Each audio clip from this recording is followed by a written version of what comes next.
Hello, everyone. I'm very happy to take part in this really great RSA 2021 virtual event this year. My name is Itzik Feiglevitch, and I'm the product manager who leads IoT cybersecurity solutions at Check Point. And together with me is Justin Sowder. He's our security architecture for IoT and ICS solutions at Check Point. Now, I'm sure that all of you will agree with me that IoT is one of the biggest trends in the market today. There is a huge buzz around this topic, and I'm sure that many of you are already familiar with the huge numbers of IoT devices that we are expecting to see in the coming years. Now, those IoT devices from one side are really great, and we can talk about increasing the operational efficiency of the business, moving to the digital world, and so on. But we also need to take into consideration that all of those IoT devices that are now part of our networks also brings with them lots of security risks into those networks and actually create a huge attack surface for cyber criminals to come and to hack into those networks. So in the coming presentation, we are going to focus on two topics. The first topic will be what are the risks? What are the risks that those IoT devices brings into those networks?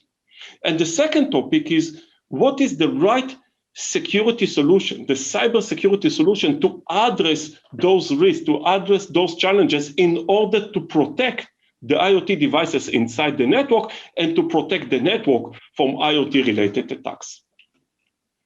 Now, at Check Point, we are focusing on four types of customers. The first three ones are the end customers. It can be enterprises such as banks, insurance companies, high-tech companies, and they need to deal with all the smart building and the smart office devices that are connected to the network. We have a healthcare providers. Those are hospitals that we are working with who need to deal with all the connected medical devices. And we also have industrial customers such as utilities companies, factories, and so on. For those types of customers, we offer in a network security solution, a solution that sits inside the network, protecting the IoT devices inside the network and protecting the network from IoT-related attacks. The fourth type of customers that we are working with are the IoT manufacturers themselves. We're helping them to develop and to provide safe-to-use IoT devices by integrating nano-agent security technology into the IoT devices themselves, protecting them from the inside. One of the first questions I'm always asking when meeting with a new customer is, do you really know how many IoT devices do you have inside your network today? Those devices are part of your network. Those devices are connected to your network. So how many IoT devices do you have? And the answer is always, no, I don't know. Well, our research department found out that in a typical enterprise of 5,000 employees, you will find around 20,000 IoT devices. Now, I know that it seems like a huge number, but think about all the IPTVs, or the printers, or the surveillance cameras, or the sensors inside the building, the smart elevators. Everything is connected to the enterprise network. In a typical hospital of 500 beds, you will find around 10,000 IoT devices. Most of them are connected medical devices. We have MRI machines, CT devices, infusion pumps, but not only. A hospital is like a small city. We have gas systems, water systems, electricity systems, general IoT devices. Everything is connected to the hospital network. And in a typical factory of 2,000 workers, you will find around 5,000 industrial IoT devices, different controllers, SCADA systems. Everything is connected to the factory network. Now, we need to ask ourselves, how are all of those devices are connected to the network? From the security manager point of view, those are not trivial devices that sits inside the network. Many of those devices have their own and unique characteristics, such as operating system, the device functionality. Many of those devices are based on those crazy IoT and OT protocols, BACnet, SCADA, Modbus.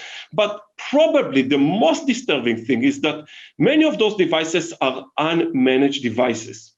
meaning that they are connected to our network, but we don't have any way to control those devices, to view them, and to define what those devices can do and cannot do inside our network. If we will go and search for those devices in our existing security management system, we will not find those devices. Now, in many cases, those devices are also connected to the external internet. And it is because of many reasons. For an example, we would like to enable the different vendors of the different IoT devices to be able to access them. Maybe we would like to enable access to remote users, specifically during these COVID-19 days, many of us are working from home, or maybe we would like to enable access to a third-party service provider who managing those devices for us. For an example, a company that monitors the printers inside our facility, and in case they will find the printer with an empty toner, they will automatically send a new one. So in many cases, those devices are connected to our network from one side, and on the other side, also to the external internet. Now, the attackers using standard scanning tools can find those devices. They know what to look for. They know what characteristics to look for, what types of protocols. One of those tools is Shodan. I'm sure you're familiar with that. This is a public website, also known as the Google of the IoT hackers. And you can see here two searches that I did. I've managed to find more than 25,000 printers and also almost 300,000 cameras that are connected to the internet. And of course, we can search for specific models, specific vendors, even for devices in specific location. Now, once we've managed to find those IoT devices, it is quite easy to connect to them, and it is quite easy to hack into those devices. Most of the IoT devices don't even have basic security capabilities. When those devices were developed, no one thought about that. Many of those devices are based on outdated software and legacy operating systems. I've personally seen devices that still run Windows 95. Many old operating systems such as Windows 2000 with no security patches, with no vulnerabilities that are very easy to hack into. And many of those devices are based on default passwords, 1234, 8888. Someone taken this device out of the box with the default password and connected it to your network. And now you have hundreds of devices that are based on default passwords that are connected to your network. Now, we have limitations that preventing us from going and fixing those issues. We can't go and change the software inside those devices. We can't run dedicated security applications inside those devices. Limitations such as physical access, devices that need to work 24/7, different regulations, certifications, and so on. Now, the attackers, they know that. And they're using those devices. And they're using those devices in two ways. The first way is hacking into the IoT devices themselves, and then manipulating those devices, and by doing so, damaging the operation of the business. It can be, for an example, a medical device in the hospital. Manipulating such a device can maybe even kill someone. It can be an industrial device in the factory. Manipulating such a device, such as a smart thermostat, can force the factory to shut down the entire production line, or it can be just a simple IoT device, like a surveillance camera. And the attacker can take control, can take over this camera to see what it sees, maybe to turn it into a bot in a botnet attack, or maybe to use it for crypto mining. The second way the attackers using those devices is as backdoor to the network, because as I said, in many cases, those devices are connected to the external internet, and in many cases, insecurely, because the user don't always have the right knowledge about how to connect those devices. So they're using the wrong protocols, the wrong unsecure applications. So the attackers can find those devices quite easy, hack into those devices, and through those devices to get into the network. I'm sure that all of you are familiar with Mirai attack. Back in 2016, targeting hundreds of thousands of IoT devices, creating a huge DDoS attack. Since then, every few months, we've seen a new variant of Mirai attack. So we have Mukashi and Dark Nexus and KG, and the latest one, by the way, is Mozi, that was identified by IBM a few months ago. Now, it seems that all those latest variants of Mirai attack now targeting specifically enterprise IoT devices, such as IP phones and printers. And we're also seeing that the new types of attacks are crypto mining attacks, trying to turn those devices into crypto miners. Now, each of the IoT devices don't have a lot of CPU power, but you need to multiply it by hundreds of devices that you have in each of the enterprises networks. So in one attack, you can even harness several thousands of dollars from this network from the IoT devices. Zigbee systems becoming to be very popular within smart buildings. In a typical system, you will deploy on one side a Zigbee gateway, and on the other side, a large number of smart devices that communicating with this Zigbee gateway through the Zigbee wireless network. A very popular Zigbee system is for smart lighting, controlling the lights all over the building through this network. Now, our research department found out that it is quite easy to hack into the Zigbee gateway. You can simulate a Zigbee device from your laptop, connect to the gateway, manipulate it, make it think that you are a legit Zigbee device, and installed inside a malware. Now, think about the next scenario. You can sit in the lobby of a large bank. The only thing you need to make sure is that you will be in the range of the Zigbee wireless network. And now you can hack into the system and, for an example, turn off all the lights in the entire building. In case you've missed this case, a few months ago, this group of ethical hackers managed to find 28,000 printers that are connected to the internet. As you've seen, it is quite easy to find those printers. Just go and search for them in Shodan website. And they managed to connect to those printers and send them a command that caused them to print this page, saying, this printer has been hacked. Here is a list of things that you need to do in order to secure this printer. Now, once you've managed to get a connection to a printer, it is quite easy to hack into the printer. And in case I'm always saying you are a lazy hacker, there is a ready-to-use free exploitation toolkit that you can download from GitHub, Printer Exploitation Toolkit. Just run this application, give it the IP address of the printer, and there's a high probability that this printer is based on port 9100, IPP, Internet Printer Protocol, and there it is. You can hack into the printer. There is a very nice list of arsenal of things that you can do to this printer. For example, get a copy of everything that is being sent to this printer, or maybe to use this printer for a DDoS attack, or maybe even cause a physical damage to this printer. This is a smart controller that is being used in BMS, Building Management System. On one side, there are interfaces such as BACnet, Modbus, to the different systems inside the building. You can connect it to HVAC, to smart lighting, and so on. On the other side, as you can see, there is a web interface. You can connect to this controller, and you will get a very nice dashboard enabling you to control all the devices inside the building. Now, a little more than a year ago, US Department of Homeland Security published a high-risk score to this device. Actually, it is the highest score. It gave it a score of 10. With a critical risk, with a backdoor based on port 22, enable attackers to gain control over this controller and basically to gain control over the complete systems inside the building. Now, of course, the vendor immediately released a software update, call all the customers. You need to immediately update the software inside the device. But I'm interested to know how many of the customers did this upgrade. Think about the CISO of a large bank getting this email telling him you need to go and upgrade the software inside your building management system. Probably he will not know what you're talking about. He's dealing with users and accounts and cloud, so he might forget to do this upgrade.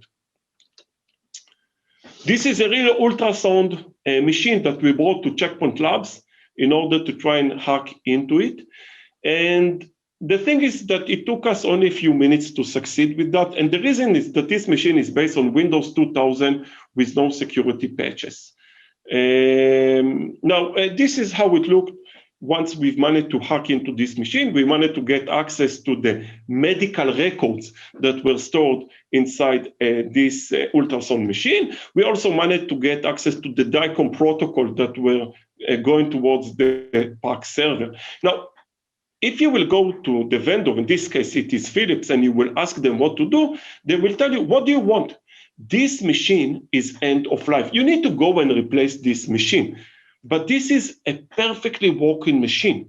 And we have budget limitations and operational limitations, and we would like to keep using this machine. And this is exactly what's going on inside hospitals. They're using legacy machines or machines that are based on legacy operating systems, and those are perfectly working devices that are being used inside hospitals' networks. About a year ago, there was a cyber attack attempt against the water system here in Israel. Now, nothing seriously really happened, but of course it was all over the news. Looking into a water system, we will notice that there are many subsystems inside and many subnetworks and many elements and devices. And part of this system can be far water pumps that might be used even by private users. And in many cases, those water pumps are connected to the internet through a controller that is similar to the controller that you're seeing here. In this case, the model is Adam 6000. It can be any other controller. Most of them are based on the same concept. From one side, there is a serial interface, and on the other side, there is an internet connection. And now remotely can, for example, open or close this pump. The interesting thing to see is that you can see I found more than 1,800 controllers such as this one that are connected to the internet. And specifically, this controller comes with a default password, 00000000. There are also a non-CVE for this controller, and I can show you that most of those controllers are still based on this default password. Think about the farmer who's using this controller. I don't think he's going and changing those passwords. So as probably you've guessed, it is quite easy to crack this password and to get control over the water pump. And this brings us to the challenge itself. The question is, okay, so what now? What should we do? You have a huge number of IoT devices inside your network, and those devices are unmanaged and invisible devices. If you will go and you will search for those devices in your existing security management system, you will not find those devices. Those devices are very easy to access, as you've seen, and those devices are very easy to hack into. So we're going to switch now to Justin, who is going to present what should be the right solution in order to address this challenge. All right, thank you, Itzik, for that introduction. Again, my name is Justin Sowder. I'm a solutions architect for Checkpoint for the Americas. A reminder, there's a live Q&A happening now. I think these stories are all fascinating and interesting, and certainly some of the scenarios that Itzik laid out there are thought-provoking for the various different industries. So laying out what Itzik has done here with a bunch of examples of how things can go wrong, I wanted to take this and turn it into a discussion about what we can do from a cybersecurity perspective to help minimize the risk here. And really it breaks down into 4 different pillars. The first of which is that discovery and risk analysis. How do we find out what's there? How do we find out how many devices are out there? How much shadow IT is happening? Through acquisitions, we have non-standards in different sites. And really just mapping out what we don't know is the first part. And getting as close to possible as we can to an accurate representation of what's in our environment. The second piece of that is the zero trust model, moving into some form of that where we start isolating these devices from the rest of our network and from each other. By doing that, we reduce the risk of east-west exploitation. We reduce the risk of some of the things that Itzik talked about in that in his portion. Aside from just a basic firewall prevention, what we also want to do is look at what we can do from a threat prevention side. How do we keep these devices functioning in their designed roles while preventing traffic to things like command and control servers or other malicious activity that they might be doing, crypto mining reporting, things along those lines. It's important to not necessarily take a heavy cybersecurity hand and say we just want to purely isolate that box. That might actually have a bigger impact than letting it continue in that fashion. And that ties directly into the detection and response piece of this, which is now that I know what my devices are, now that I have visibility into them, how do I respond to incidents and how do I detect those incidents and get the right people involved to take the right action with those. And that comes down to a fundamental design here. You'll see three basic components. The first of which is the IoT discovery engine. Now there are some examples here. Those are not meant to be all-inclusive. This might be a tool of your own making. This might be some repository where you're doing that first piece, that discovery and analysis of the data that's out there, of the devices and things like that.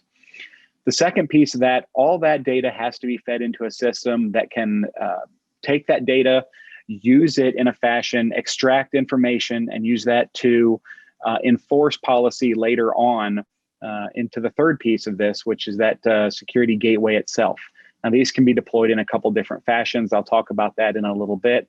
But the idea here is that this flow should be completely automated, from a new device being connected or an existing device being discovered to this IoT security management that will extrapolate the data, extrapolate relevant tags to your policy, and then down to an enforcement point that makes this, again, not that heavy-handed cybersecurity.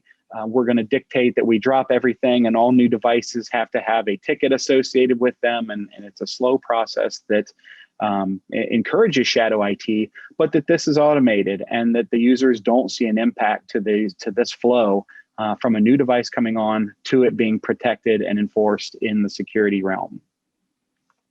And as Itzik laid out, there are 4 different areas that we tend to focus on here.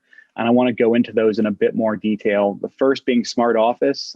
This has become very important for us, certainly as a lot of us have been working remote over the last year. That's actually expanded the footprint into devices that we no longer have control of from a corporate side. Our kids' laptops, anything like that might be another vector to get in through a corporate machine that's running on a home network. Smart building has been emphasized here as well. There's been a major push for energy concerns and things like that with buildings to automate reactions in the building, from movement to HVAC to any of these things. And there have been several vulnerabilities that have been exploited in major breaches that have gone in through these systems. They typically do need to have some kind of remote access in to do maintenance or scheduled work for those. And those can be another vector for threats to infiltrate. Industrial also has its own unique set of challenges, from very short downtime windows, maybe once a year, maybe twice a year, to these machines being designed to run in an environment for 20 years with minimal interaction. People that implemented them have been gone from the company for some period of time. There may be very little documentation other than we just know that this environment works and we don't want to touch it and potentially break our process. And last, medical, probably one of the front and foremost over the past year as we've seen everything happen in the world. These devices have an impact on patient care. Again, back to the point of we want to monitor everything about a patient. We want to see it live. We want doctors to be able to pull things up in different environments immediately or remotely. And these devices are hampered from FDA or other body regulations that say you cannot run antivirus on this, or we have certain versions. As you know, I've also seen some Windows 95 machines out there, some very old cryo freezer controllers and things like that. So all of these have their own unique challenge. And the important part here is that when you're looking at this from your environment perspective, to identify which one of these is the most important for you, which is the most relevant to your business, and which is the largest threat vector and the most exposure. It might be a combination of these. For instance, a hospital, certainly is also a smart building. So is an industrial, maybe has remote office workers now or something like that. So it doesn't necessarily just fall into one of these. It might be multiple to consider there. As we're getting into device details, and this goes back to kind of that first and second phase of my mapping, it's important to gather as much information as possible about the device. Certainly saying that it's an IP camera, for instance, is a good start, and we can start building things with that. But we also want to do some kind of risk scoring here. We want to be able to say, based on based on a firmware version or based on anything like that, that this device is more or less vulnerable. And we do that by comparing known CVEs to certain firmwares. A lot of these vendors are getting better about publishing those details and comparing them. And so, you know, as you're deploying this IP camera into your network, what the risk is of it based on that firmware version. Other details, MAC addresses are pretty fundamental from a starting point. They don't get you much beyond that. As we're looking through different vendors, there tends to be a lot more deeper protocol analysis and baselining that is very relevant to the devices, more so than just the MAC address. But any information that you can pull in is important. Maybe it's net flow data, maybe it's integration with a wireless controller, maybe it's integration with your NAC solution, whatever the case may be. The more protocol and analysis that you can get on a device to build that profile is going to help you in developing an accurate policy that is minimally impactful to the environment. And when we take that data, all that information, we want to build it into a policy that actually lets us, again, get into this dynamic piece where a security administrator is not overburdened with requests, but also that provides an important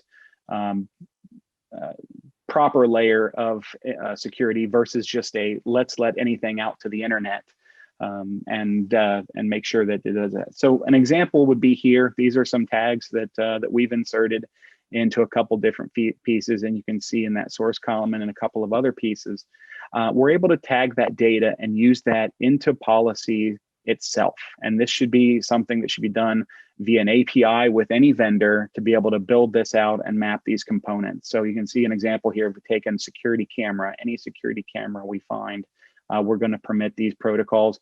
But if you'll see later, if that risk level is critical, maybe we've identified that by the firmware version, maybe we've identified that by some other piece, it will actually, prevent that traffic. And so we're doing some risk management right here in the blue section, the middle blue section, whereas on the top in the red, we're actually permitting the proper traffic that we need to for that. And another example that's hugely popular is using manufacturer tags. That's where that MAC address tends to come in a little more. What that does is it gives us the ability to restrict the domain level access to what those devices have access to. You'll see that some of these are very chatty as you start looking at NetFlow data with various connections that they're making. A lot of vendors are getting better again on publishing exactly where a device should be talking to, what it should be talking to for updates. If you want to allow that at all, is another concern that you want to take into account. But those domains you can restrict, and you can be careful about what's going out, and any deviation from that, you then choose ultimately as your cleanup. Do I want to still permit this and put it in a detect mode and look for deviations and alert on those? Or do I want to drop traffic that doesn't meet my baseline? That's going to depend on your comfort level with the policy that you've built above that. That's going to depend on the potential impact for healthcare, for instance, of drop packets and the implication that may have, or anything along those lines. So building that policy, a little easier said than done. In a lot of cases, those tags are great to do that, but these are some areas that I'd encourage you to take advantage of as you're looking for this. And this should all be part of an API-driven exercise to go through. Profiling the device. There's a lot of tools out there that you can actually take, and some of those I showed earlier will actually build profiles of devices, mapping out the protocols, mapping out where it's talking to, what's relevant, and alerting on that, building that out for you. And that ties directly into the traffic baseline. I want to make sure that I capture all traffic that's relevant for that device. Maybe it does one thing for 29 out of 30 days in a month, but that 30th day, there's a batch that deviates from that. I need to make sure that I account for that and decide in that baseline how I want to handle that piece. Crowdsourcing, another great spot. There's a ton of data out there for various pieces. of devices. And when selecting these IoT devices, that may be a consideration for you. How active is the community on that? What kind of data is out there? How well do they integrate with your other solutions in the security realm and in the rest of the network realm? I said I'd talk a little bit more. Now we're going to the enforcement piece of this. North-south, that's the traditional starting point for most customers, looking at that data that's going out to the internet. Looking at traffic like anti-bot traffic, known CNCs is a very easy way to find and capture devices that have been compromised and doing whatever it is that they're doing there. East-west is kind of the next generation of where we're going at here. What does that look like? And it's a bit more of a challenging task because traditionally we've just dumped these devices onto VLANs and we've let them go through and do whatever they want to without any mapping of the communication between it.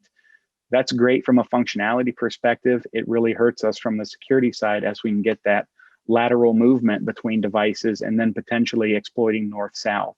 So there's a lot of different ways to approach this. Really, again, it's assessing your risk level, what fault domains you want to have in there, how do you isolate machines in your network, and looking at what kind of block, choke points that you can put into your environment at that point to make sure that you've minimized your risk there. Virtual patching, just like has been traditional in the server world for a long time, also absolutely important in the world of IoT devices as well. Understanding, again, in the industrial world, you cannot patch right away. You've got to wait for a different change window that might happen once a year.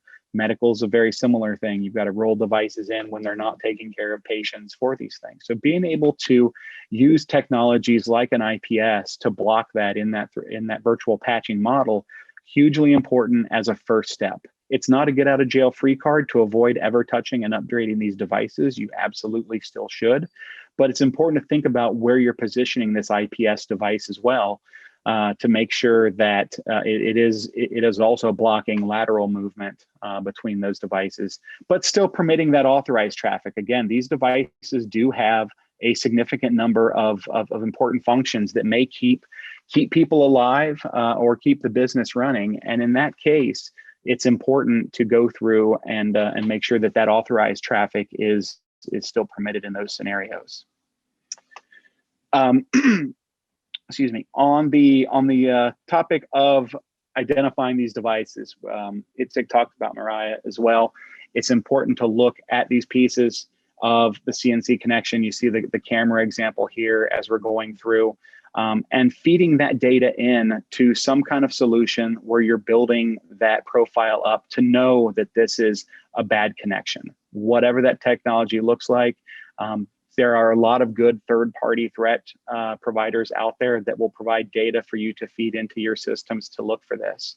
That there are constantly updated lists of CNCs and various other known bad entities out there in the world that are provided from governments, from private firms, from paid feeds. Any of these things, you should be considering these feeds and looking at indicators of compromise in your environment to make sure that the devices in your network are not reaching out to any of those known variables. And that ties me into another interesting piece here that goes into what do we do with the unknown? What do we do with the devices themselves? And how do we prevent these from doing anything that we don't want them to? And this is kind of something new and interesting that we're working on as well, is looking at the firmware level of the devices themselves. Itzik told the story earlier of crypto mining becoming more and more popular. It's very, very easy to do in a lot of these devices running a basic Linux kernel to install these, especially if they're compromised at that point. And the idea behind that is, I don't care if I burn this device out. I want to run every processor, every piece of compute resource on this as hard as I can for as long as I can to extract the maximum amount of cryptocurrency from it before it basically melts.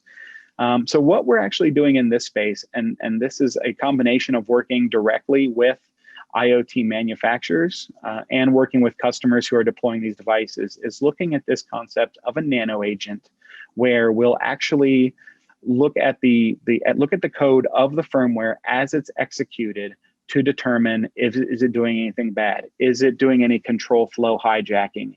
Is it doing? Is there any memory corruption taking place on this device? And if so, block that in real time and prevent it from happening. Now, the challenge with that is, how do we do that with a very small footprint? A lot of these devices, as said, don't have a lot of compute on them themselves. They're made very specifically for a very specific task. And having a massive security footprint or sticking a firewall of some type in front of every IT camera simply isn't feasible. The way that that can be done is with a very, very, very small light agent. That agent sitting as part of the compiled firmware phones home to then get its profile signature of what kind of device it is and what kind of protections we want to run on it. It is important for this to be tuned to very specific devices. And in such a way, we make sure that there isn't a lot of extra overhead on the device, that it is not impactful to the device itself and what it does. Again, these are potentially life-saving devices that we do not want to input any other overhead on them to prevent them from performing their function. So with that, hopefully, Itzik scared you in the beginning with some of the stories. I talked a little bit about some of the solutions and some of the design considerations to have. As we said, IoT is coming, it's here, and hopefully you're more ready for it now. Thank you again, everyone, for attending. It's been our privilege to present in this virtual expo. Look forward to the next time. Thanks a lot for your time, and enjoy the rest of the conference. Thank you.